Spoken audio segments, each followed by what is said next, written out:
हाय friends, मैं हूँ Manav. Welcome to movie shoovie. करते हैं आपस में पॉजिटिव सा नमस्कार। अब जो कल दिन बीत चुका है उसको पीछे छोड़ते हैं, बाकी चीज़ों के ऊपर, मुद्दों के ऊपर भी बात करते हैं। ठीक है, हमने कुछ चीज़ें को में मिस्टेक करी थी और नहीं जीत पाए match.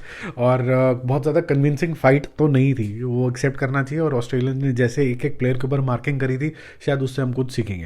Anyways, coming back to content. अब ये सब तो चला गया, अब नेक्स्ट क्या देखने का है। तो एक इटालियन मैंने सीरीज देखी जो रोम के इर्द गिर्द घूमते, काफ़ी एक्साइटिंग है। इसके अंदर एक बहुत अच्छा एलिमेंट यूज़ किया गया जो मैं काफ़ी सारे सीरीज़ के अंदर मिस होता हुआ देखता हूँ। इसका नाम है सुब्रा एटर्ना। और ये आपको इंग्लिश में ही देखनी होगी, इसका हिंदी वर्जन अभी नहीं आया है, नहीं तो फिर ओरिजिनल लैंग्वेज में आपको देखनी होगी। ये इटालियन क्राइम ड्रामा है जिसके अंदर पॉलिटिक्स भी दिखेगी, आपको ड्रग भी दिखेगा, इसके अंदर सप्रेशन ऑपरेशन भी दिखेगा, और कुछ जो पावरफुल लोग होते हैं उसकी जो स्ट्रगल है वो भी दिखेगी आपको। रोम की एज अ सोसाइटी भी दिखेगी। तो इतना कुछ आपको दिखने वाला है। सो देयरफॉर जब आप ये देखने बैठोगे तो पहले 2 एपिसोड से 3 एपिसोड तो आपको समझने में लग जाएगा। ऊपर से हर एक फैमिली जो यहाँ दिखाई गई है वो काफ़ी टेढ़े मेढ़े से नाम है, आपको पहले रजिस्टर करने में तो टाइम लगेगा कौन कौन है। तो ऐसा नहीं है कि पेपर पेन लेके बैठना है लेकिन आपको इंटरेस्टिंग लगेगा, आप मार्किंग शुरू कर दोगे।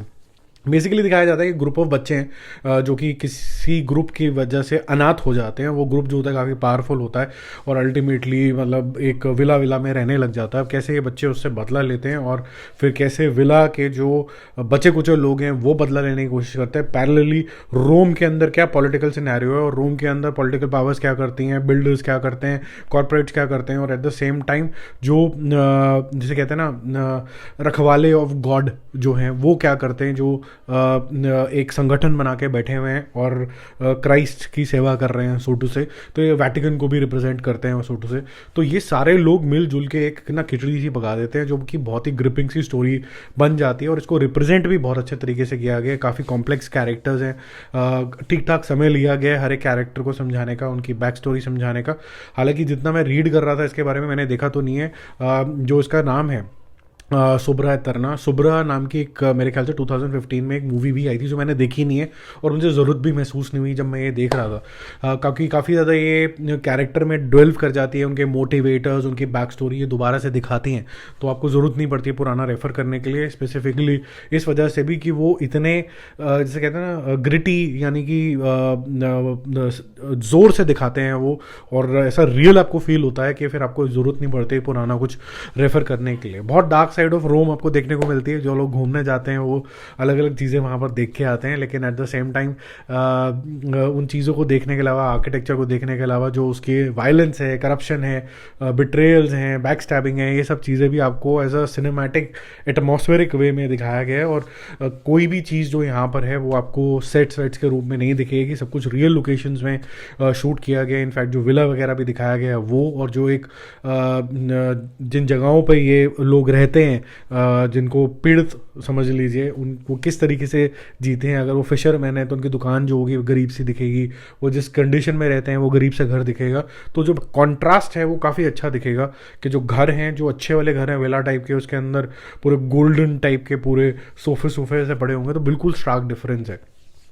देखो, अगर मैं डाउन साइड का बात करूं तो सिर्फ यही है कि क्योंकि इसके अंदर नाम वाम काफ़ी डिफिकल्ट हैं, काफ़ी सारे कैरेक्टर्स हैं, काफ़ी सारी बातें एक साथ हो रही हैं, तो वो आपको थोड़ा समझने में टाइम लगता है। और क्योंकि इसका थोड़ा स्लो पेसिंग है तो आपको ये लगेगा कि एक्शन हो, गोलियां चलें बार बार बार बार, वैसा नहीं होता।